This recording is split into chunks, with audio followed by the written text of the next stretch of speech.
Aujourd'hui en France, on fait le constat très positif et tangible de la féminisation des métiers de la sûreté. En parallèle d'un développement croissant de filières académiques dédiées à la sûreté internationale ou plus largement à la sécurité et défense, on constate un intérêt accru des jeunes femmes pour ces filières académiques et donc une arrivée croissante sur le marché de l'emploi de profils féminins et formés, notamment sur des postes d'analystes, mais aussi sur des postes opérationnels. L'enjeu est véritablement la confirmation de cette tendance dans le temps long. Aujourd'hui, nous sommes très honorés de faire témoigner 3 professionnels de la sûreté au profil très inspirant.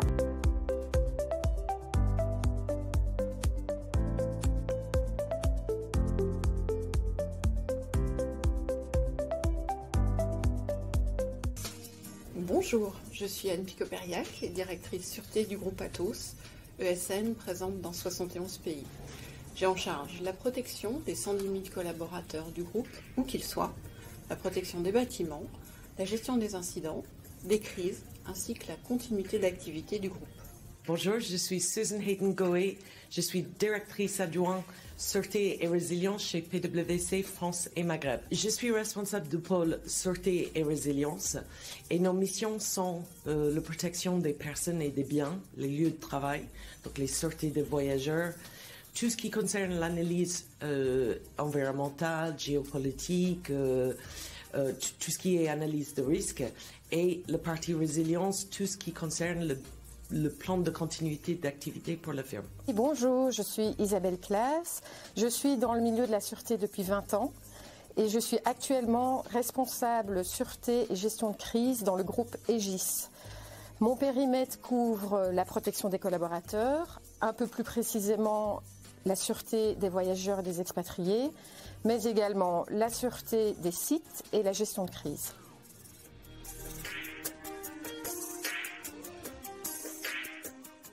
La sûreté dans les organisations n'est plus incarnée par une seule personne œuvrant dans l'ombre.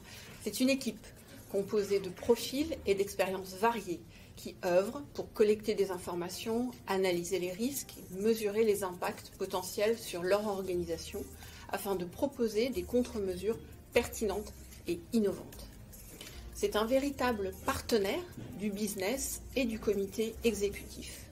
Le meilleur mixte pour cette équipe étant des personnes issues de l'organisation qui connaissent les métiers, la structure, et des personnes issues du régalien qui connaissent les institutions. C'est une complémentarité, ce regard croisé qui donne la force d'une direction sûreté. Qu'une femme corresponde au premier ou au deuxième profil, elle apportera un regard, une approche, une lecture différente des informations face à un événement. Je les vois de plus en plus arriver à la sûreté en tant qu'analyste ou en tant que gestionnaire de crise. Ce sont des métiers qui ont du sens. La nature des activités gérées par une direction de la sûreté va bien au-delà de la sûreté des lieux de travail. Même si on trouve des femmes agents de sécurité et dans le monde public, les officiers de l'armée, les commissaires de police, ce n'est pas un métier de robot. Les risques pour les entreprises changent et nous avons autant besoin de compétences en sûreté physique que des capacités d'analyse. Nous sommes, pour moi, dans un point d'inflexion. Il y a une révolution culturelle dans ce secteur et c'est un métier qui est en train de se féminiser de plus en plus. Les femmes sont encore sous-représentées dans le milieu de la sécurité et de la sûreté, même si leur nombre est en augmentation. Je constate en tout cas dans mon réseau depuis environ 2 ans qu'il y a de plus en plus de femmes qui se lancent et qui obtiennent une certification en sûreté. Il y en a toute une série qui sont excellentes sur le marché. Ça va vous mettre à égalité avec vos pairs et surtout ça va vous permettre d'accéder à des postes beaucoup plus diversifiés et avec plus de responsabilités. Elle vous permet vraiment parfois de faire la différence au cours d'un recrutement.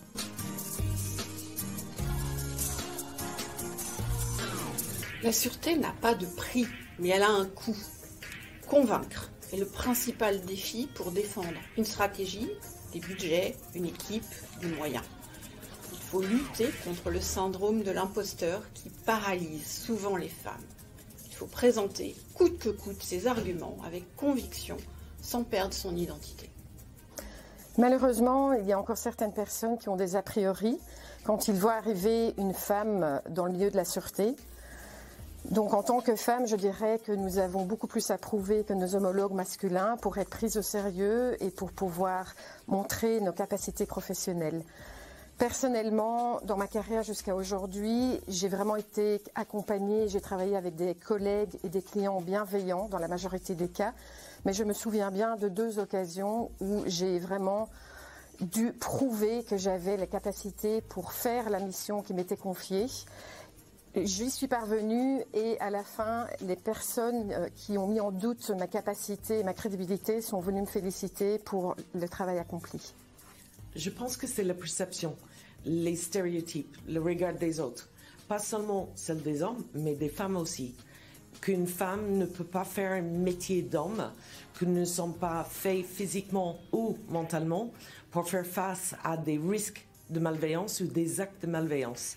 En cas d'incident grave, chacun a son rôle et ses responsabilités. Ce n'est pas mon rôle d'aller chercher un voyageur en difficulté. C'est pour cela que nous avons des relations institutionnelles et on fait appel à des prestataires qui sont spécialisés dans différents domaines de la sûreté, comme International SOS par exemple. Mon rôle est un rôle de conception stratégique, d'analyse et de coordination.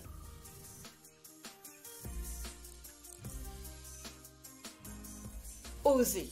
N'attendez pas qu'on vienne vous chercher. Soyez ambitieux, sortez de l'ombre. Ne mettez pas votre propre barrière. Malheureusement, les femmes le font encore trop souvent. Acquérir une expérience de terrain comme expatrié, soit dans un pays à moyen ou haut risque. Pourquoi? Parce que ceci vous donne une crédibilité par rapport à vos clients en interne ou en externe. Nous avons besoin d'une diversité dans tous les métiers et ce n'est pas différent pour la sûreté. Les anglophones appellent cela une open mindset. Cela apporte tellement d'avantages pour les entreprises. N'hésitez vraiment pas à aller partager avec votre manager ou votre directeur vos souhaits, vos envies pour évoluer dans votre poste. Cherchez les formations, restez au courant des changements dans la réglementation et les impacts que ces changements peuvent avoir sur l'environnement dans lequel votre entreprise opère. Soyez proactifs face aux changements et risques et soyez force de proposition. Participer à un maximum d'événements sûreté en ligne, sur LinkedIn, il y en a beaucoup qui sont gratuits, mais aussi devenir membre d'une association sûreté où là vous pourrez échanger avec des professionnels de la sûreté de tous bords, vous allez pouvoir tisser un réseau et pourquoi pas trouver un mentor qui va pouvoir vous accompagner dans votre projet.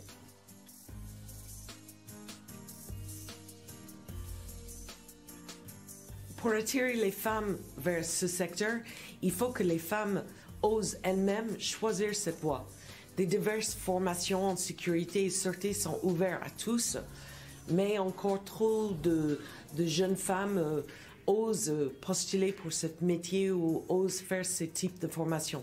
Je pense qu'il est important de rendre visible que ce n'est pas un métier d'homme, que des femmes ont leur place et peuvent atteindre des postes de responsabilité. Les entreprises commencent à réagir face aux inégalités. Personnellement, je n'aime pas les notions de parité ou de discrimination positive. Quelle personne, que ce soit femme ou homme, souhaite avoir une promotion simplement pour faire partie d'un quota ou une statistique? Nous voulons être jugés pour notre mérite. Au moment de International Women's Day, j'espère que un jour ma fille n'aura pas besoin de célébrer cette journée. Nous ne sommes pas une minorité qui a besoin d'exister. Nous représentons plus de la moitié de la population mondiale et nous apportons déjà une contribution forte dans le milieu de la sûreté. Osez. Vous ne cochez pas 100% des cases du descriptif de mission. Osez. Un homme postulera même s'il ne coche que 60% des cases. Vous êtes motivé, ce poste vous plaît. Allez-y!